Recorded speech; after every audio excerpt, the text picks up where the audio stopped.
Of the 15th Ward. Within the 15th Ward lies the historic park of the Tower Grove. It has been one of the greatest assets to this neighborhood and is a jewel in the city's park system. It is, although it's not part of the city park system, it is a legacy from Henry Shaw that we will all remember him with great affection because this park has meant so much to all of us. Hello, this is Miss Kathy, welcoming you to a special edition of Worldwide Magazine. Today, we're going to pay tribute to one of the most beautiful parks in the nation, perhaps the most beautiful park, and it's right here in our own backyard, Tower Grove Park. And today, we're here with Mr. John Carroll, the director of the park, and he's going to give us a personal guided tour and show us some of the highlights of this very historic place.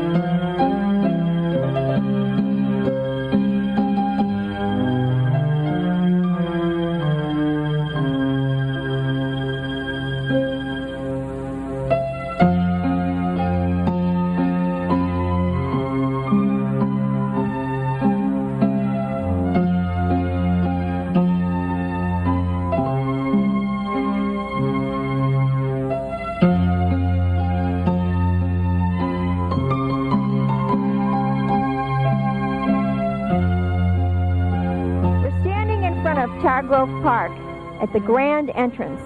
This was the original entrance that Henry Shaw wanted people to use when coming to the park. He thought that this presented the best view of the park. And Mr. John Carroll is going to tell us a little bit about this entrance. Yes, this is also the east entrance, and Grand Avenue was very close to the western limit of St. Louis when the park was given to the city in 1868. Just beyond to the west of this street was the western limit of the city. So most of the park was actually outside the city limits when Henry Shaw gave it as a gift to the people of his beloved adopted city. This entrance was considered the main entrance. It was the grand entrance as well as the grand entrance, the east entrance. The architecture of the park is reminiscent of a Baroque style, a European style. It's very formal, it's elegant, it's large, it's intended to convey a sense of the importance of the place that you are about to enter. I understand that whenever he donated this land originally, there was only 3 trees on it. Am I right? That's correct. As a young man in the mercantile trade in St. Louis, Shaw wandered around in the western boundaries of the city, and one of his wanderings brought him out here to what was then a prairie. And without the interference of the buildings and what have you, he could see all the way to the river, to the east, and then to the west he looked out and saw this beautiful waving grass of prairies and prairie flowers and just a very few occasional trees. He fell in love with the land, and he bought this property It became part of his Tower Grove estate, and he retired out here in 1839. He was a relatively, or 1839. He was a relatively young man. And over the years, part of that estate became the Missouri Botanical Garden, and part of that estate became Tower Grove Park. If you look at the entrance, you'll notice that the European tradition is carried through with the griffins, the half-lion, half-eagle mythological figures which guard the entrance to the park. One of the great features of the park, of course, is its remarkable collection of cast and wrought iron. The park was built in the 1870s, and at that period, St. Louis was at the height of its period as an iron-working city. And St. Louis, in fact, was one of the leading cities in the country for that kind of work. St. Louis, New Orleans, Baltimore, New York, these were all leading. Philadelphia were great cities for this. And if you'll notice this sort of a St. Andrew's cross, a cross inscribed upon a circle, is one of the themes of the ironwork through the park. The craftsmanship is just marvelous. And one of the things that we hope to do is be able to find the funds to restore some of this work to its proper condition of excellence. Now, we talked a little bit earlier about the griffins, and if we look up on the top of these pilasters, you can see them. A mythological creature, half lion, half eagle, guarding the entrance to this wonderful place. Again, the concept here is one of grandness, elegance, strength, formality. It's intended to symbolize and to signal to the park visitor that this is an important place, a place where they're going to have special experiences. The park is a fairly elongated rectangle, and when Shaw was designing this park, and he used the example of parks that he had visited in England and Europe, Germany, Austria, France, Italy, the Netherlands, and one of the concepts that he brought back was this concept of the formal principal axis through the park, and this east-west axis runs all the way through the park to Kings Highway, 1.25 miles away, and you can almost see the line of sight that extends on through there from the statue of Christopher Columbus in the immediate foreground all the way on through to the first circle of trees. What we're looking at now is a statue of Christopher Columbus. It's one of the 3 heroic scale bronzes which Henry Shaw gave as a personal gift to the park in the 1870s and 80s. He had these statues commissioned by a German sculptor who executed all 3 of them. This particular one of Columbus was erected in 1886, and it is one of the finest bronzes of Christopher Columbus in North America. The detailing is superb. The execution is excellent. You'll notice that the base of the statue is rather elaborate. Around the base of the statue, beneath the feet of the figure, are bas-reliefs of different scenes from Columbus's career and also the exploration of the Mississippi Valley. Henry Shaw was, among other things, an amateur historian, very interested in the settlement and exploration of the North American continent, particularly the Mississippi Valley. And when this statue was erected, it was a cause of great celebration in the Italian-American community, which was just beginning to settle in the St. Louis area. And many thousands of Italian-Americans were here for the dedication of this statue. Since then, it's been a site for ceremonies on Columbus Day. The Italian-American war veterans and the Knights of Columbus chapters throughout St. Louis really have a special affection for this particular spot and use it, as I said, for ceremonial occasions. One of the great charms of the park is the series of picnic shelters, or as Henry Shaw called them, summer houses, which he designed or had designed by architects in St. Louis and then had constructed here in the early 1870s. There are 10 of these summer houses still standing, and each one of them reflects a different theme, a different feeling, but they all reflect kind of a light atmosphere of typical Victorian fascination with exotic lands and cultures. This is a beautiful example here. It's called the Chinese Pavilion.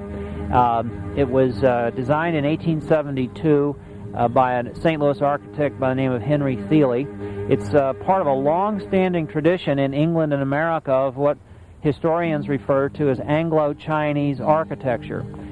It was commonly used in the great estate parks of England and was used in a few places in America. This is probably one of the best examples in the central United States.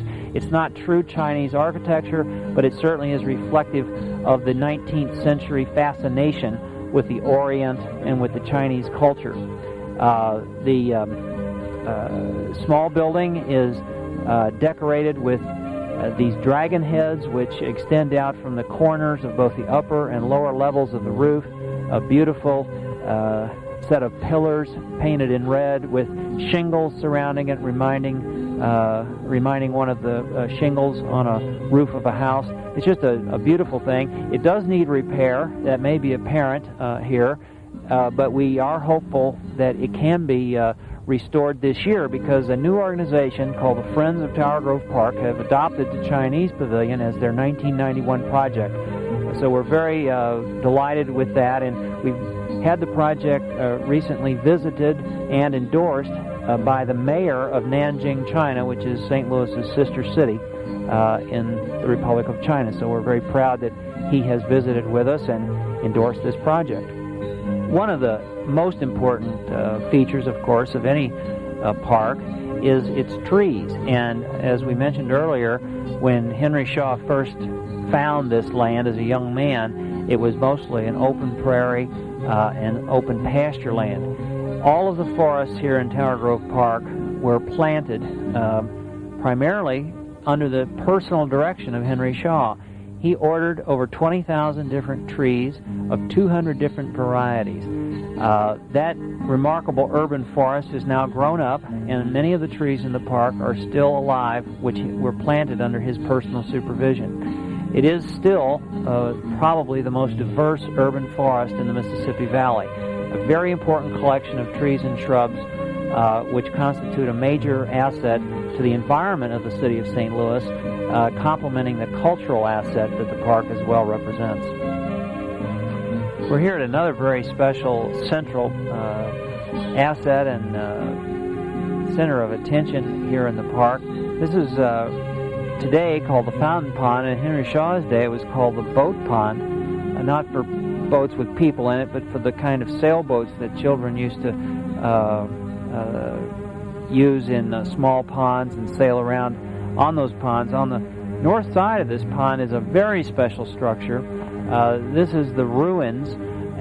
It was constructed from blocks of stone that were salvaged from the burned down Lindell Hotel, which when it was constructed in 1866 was one of the largest hotels in the world in downtown St. Louis. It burned down in 1867, and Shaw had made arrangements to salvage about 10 wagon loads of these stones, which were brought out here, which at that time was beyond the city limits of St. Louis, and arranged into this charming structure meant to evoke the memories of a Mediterranean classical era villa or garden, which has been abandoned for many years.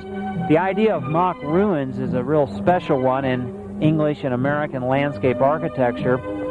Shaw grew up, of course, in England. He was born in Sheffield in 1800, and in his youth he was very familiar with the practice of the owners of the great estates to take care of and maintain the ruins which littered the English countryside. It got to be such a popular concept, the meditation on the ruins, the passage of time reflected in the Romantic poets,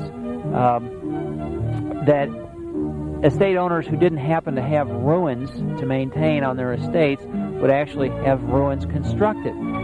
So it's a kind of an interesting idea. It's one that many Americans are not familiar with, but when Shaw came over here to America and built his park, designed his park as a gift to St. Louis, he thought what would be nicer than to have a set of these mock ruins here to give an air of ancient time to the landscape. And although people may not know the intellectual history of mock ruins, it is clear as crystal that Americans do respond to the charm and beauty of this structure, because it is the most popular place in the park for wedding pictures to be taken. In fact, on a summer weekend on Saturday, you can see wedding parties literally lined up waiting for their turn to have their pictures taken in front of these mock ruins. So whether or not people are familiar with the academic side of the story of how these ruins came to be, they certainly respond to their beauty and their charm, and they work very well. To our knowledge, this is the only example of ruins of this kind in the United States.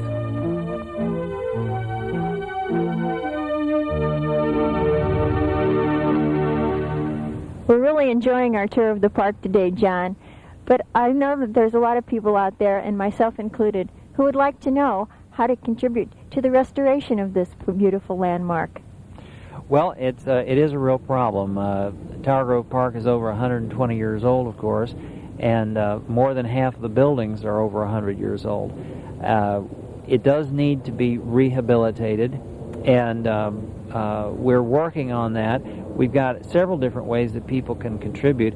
Probably the easiest way is if they would take the time and are interested to call the park office at 771-2679 in St. Louis, Missouri, and ask about the Friends of Tower Grove Park. That's a new organization which is formed in early 1989. They're just getting underway. They're undertaking several restoration projects in the park, and membership is $35 a year.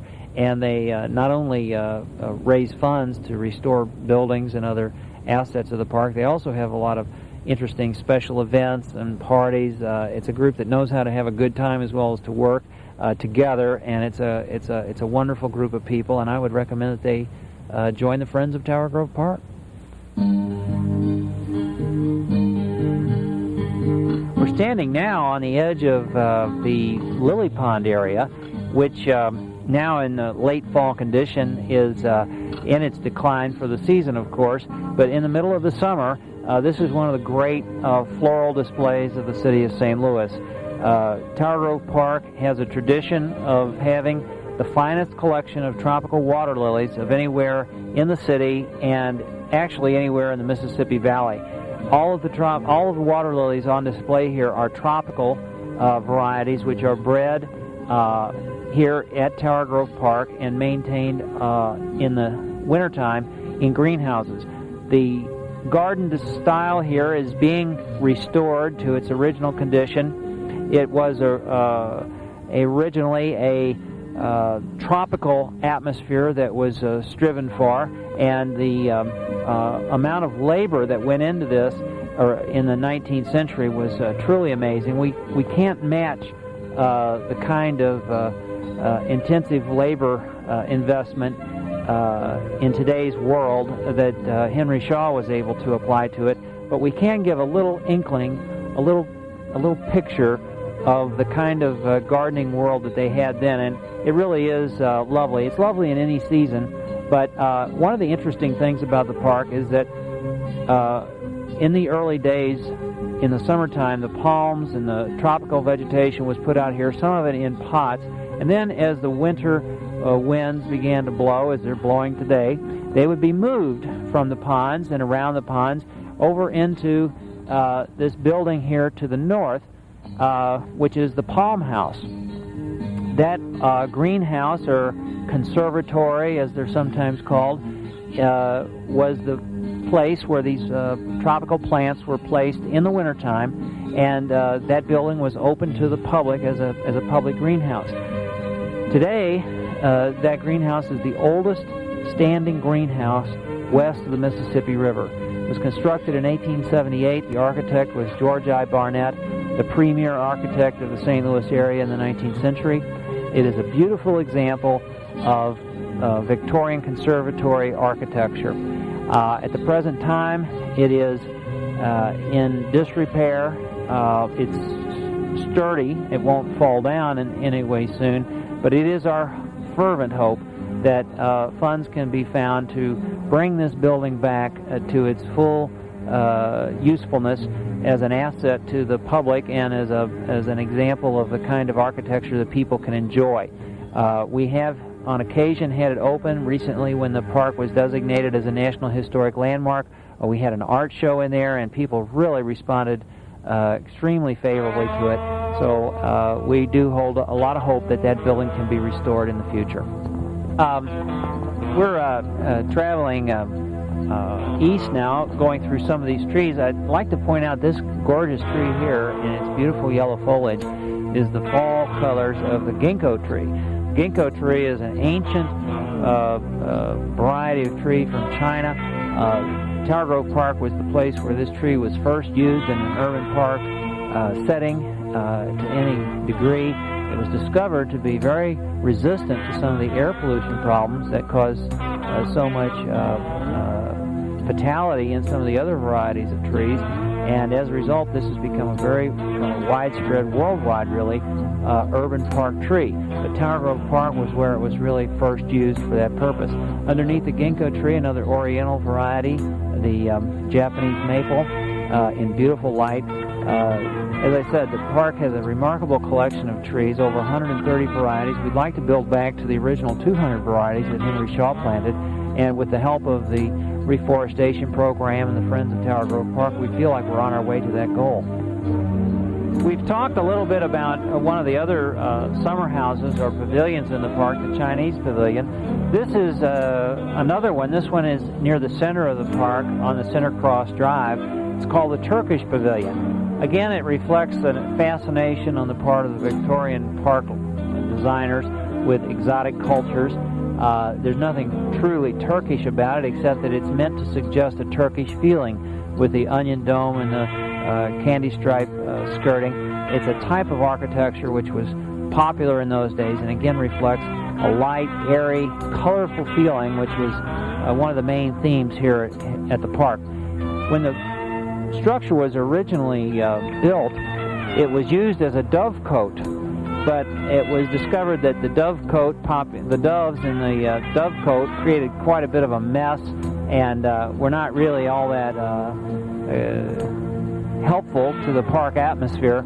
And so several years later, the lower skirt of the shelter was added, and it became, instead of a dovecote, a beautiful picnic shelter. And it serves that purpose today. It's quite a large one. Large family gatherings and other kinds of picnics, company picnics and what have you can and are held here. It's a very popular site. In addition to its architectural heritage and to its horticultural heritage, its role as an environmental asset and a historical asset, the park is a living park. We have hundreds of thousands of children and adults who use the park for athletic exercises and very active kinds of recreation. One of the oldest forms of recreation in the park, of course, is tennis. And tennis in the old days was played on lawns. And we still have today at the park 3 lawn tennis courts, grass tennis courts. To our knowledge, they're the only public grass tennis courts anywhere in the central United States. We're very proud of them. We're in the process of bringing them back to a championship level of quality. In addition to these courts, we have 12 hard surface tennis courts, very popular. We also have a group of people who have a special relationship to those courts and who use them a lot, called the Tower Grove Tennis Club. In addition to these recreational facilities, we have a senior citizen center at the Stupp building at the corner of Grand and Arsenal. We have a variety of softball fields, corkball fields, one of the few places in the world. For those of you watching this from outside the St. Louis area, you may not know what corkball is. You're just going to have to ask a St. Louisan what corkball is, but we have 4 corkball fields here. We have soccer fields. We have a wading pool for the children, 2 playgrounds. In other words, this is not only a living museum, but it's a living park as well.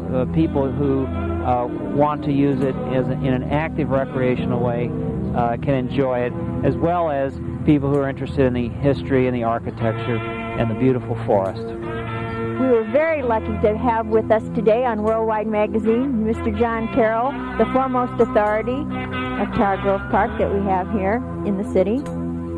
And we would like to ensure that this park continues to be Henry Shaw's living legacy.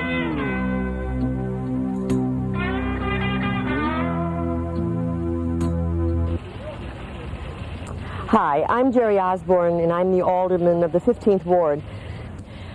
I guess some of the personal memories I have of this park is all the way back. My husband and I have been married 35 years. When we were dating, we used to come to the park and sit on the benches and talk like all dating couples do about all the great things in your future. And as we married and our children came, I remember very vividly walking with our German Shepherd in the park and the children playing and roughhousing with the dog in the piles of leaves. I remember one incident where we had found a turtle, a little box turtle, on one vacation, and George was what we named him. He ended up having had lost one of his little paws, and so after we knew we couldn't keep him any longer at home, we brought him over to the rushes that are over here, and George now lives in the rushes. These are the little things that you remember, the playgrounds, the wading pool, when our children were little and playing in the wading pool, swinging on the swings, climbing the trees. One day we were walking in the park and we noticed there was a kind of a fascinating thing occurring. People were kind of standing around in a crowd.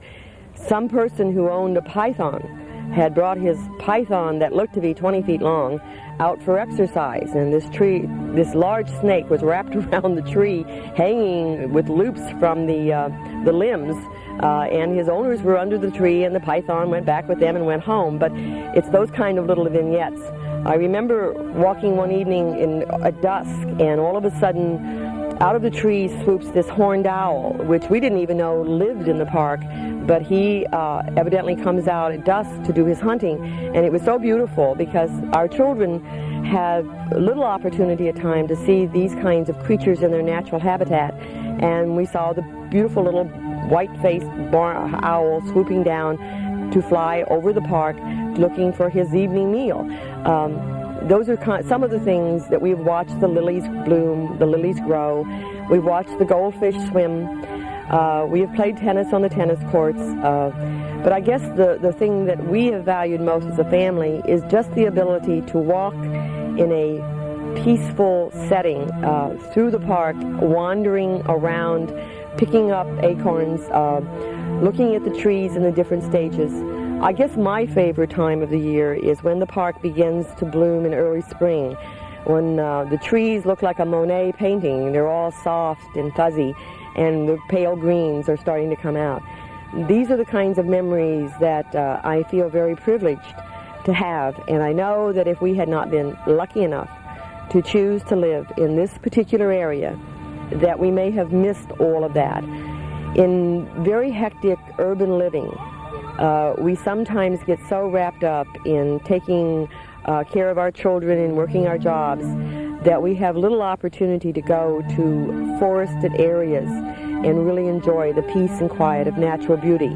Tower Grove Park has given all the residents who live around it that kind of opportunity, and I think it would be hard to estimate the hundreds of thousands of people who over the years have had that opportunity.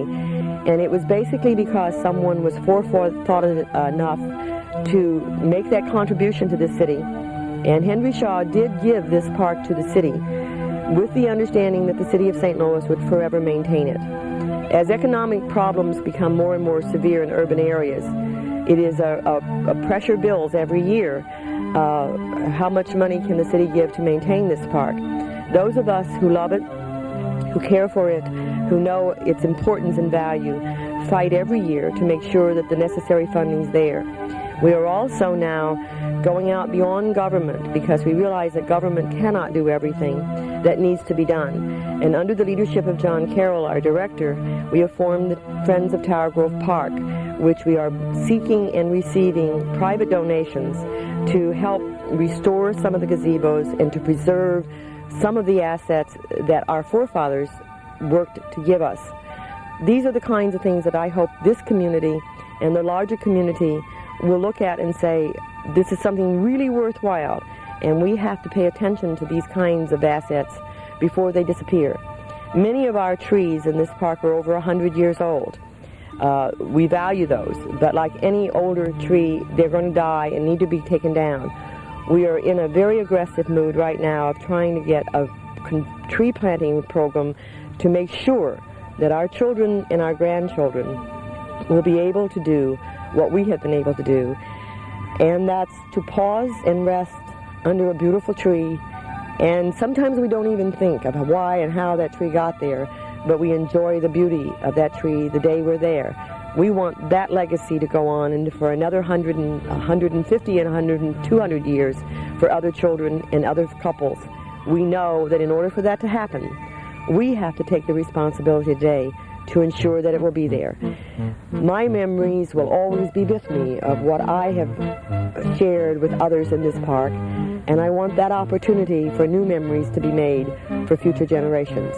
So for those of you who care and those of you who have experienced the joyful hours in this park, now is the time for you to think about helping us by your donations to Friends of Tower Grove Park to continue the great work that our forefathers began.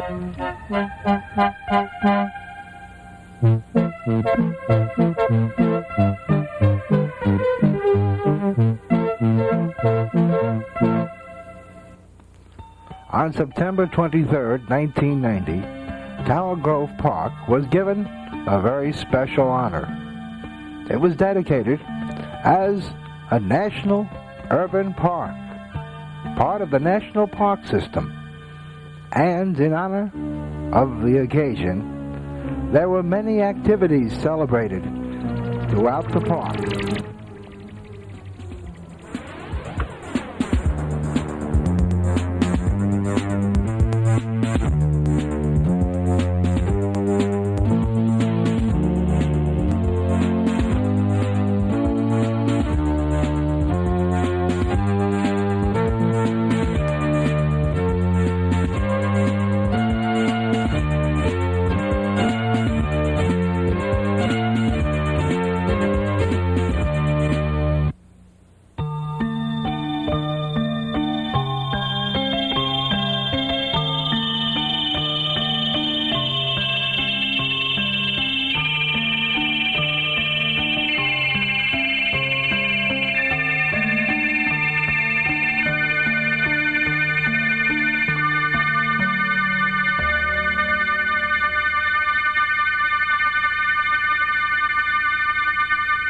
We're here at the Tower Grove Park dedication today, and we're talking to Kay O'Connell.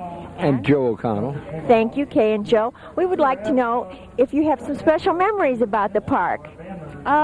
Very many, I would think. We dated here. We came here with our children. I came as a child too because I grew up not too far from here. My husband's from the county, but you know that's one of those things. And what are your special memories about your dating here at the park? Is there a special place here in the park that really touched your heart? Oh, come on, that one gazebo down on the main drag. That was me. Yeah, that was you. We used to have picnics here. We used to bring, soda from home and sandwiches and sit bring some friends down and just have a real good time. A lot of pictures, and a lot of fond memories, and we still like it. I'm third generation St. Louisan. I've been coming to Tower Grove Park for 35 years. I bring my children. It's a wonderful place to spend the day. It's gorgeous. Oh, well, basically, we take walks and stuff, and we have a lot of friends, and we've been to several activities in the park, and some of the band concerts and that. To me, Tower Grove Park is a St. Louis institution. Actually, we're from Florissant, and we come down here for weddings all the time. My brother had his wedding here. He had pictures here. We're at a wedding here today. It's a beautiful park. I think this is only one of 4 parks in the whole United States that's a national urban park. We're sitting here on the bench in beautiful Tower Grove Park with Emily Bircher. And she has some memories about the park and times that she spent here with her children, don't you? Yes, we used to come here quite often, and the children are all grown, but they still come here. And we always drove through the park, to get on the other side and to get to Kings Highway and everything. And this is the first place I ever saw a ginkgo tree. And I have 2 large ones in my yard now. And I don't live here in St. Louis anymore, but we came here for this day. My most memorable experience down here was on a hot summer evening. We used to come over and get watermelon from Sam the Watermelon Man, who used to be right across the street from the park, and then we would bring our watermelon over into the park and sit and eat it. Want to tell us about Tower Grove Park? What you think of Tower Grove Park? I don't know anything about it, except it's beautiful.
We would like to thank Tower Grove Park Director John Carroll, Alderwoman Jerry Osborne, and Botanical Garden Librarian Martha Riley. Our hostess tonight was Miss Kathy.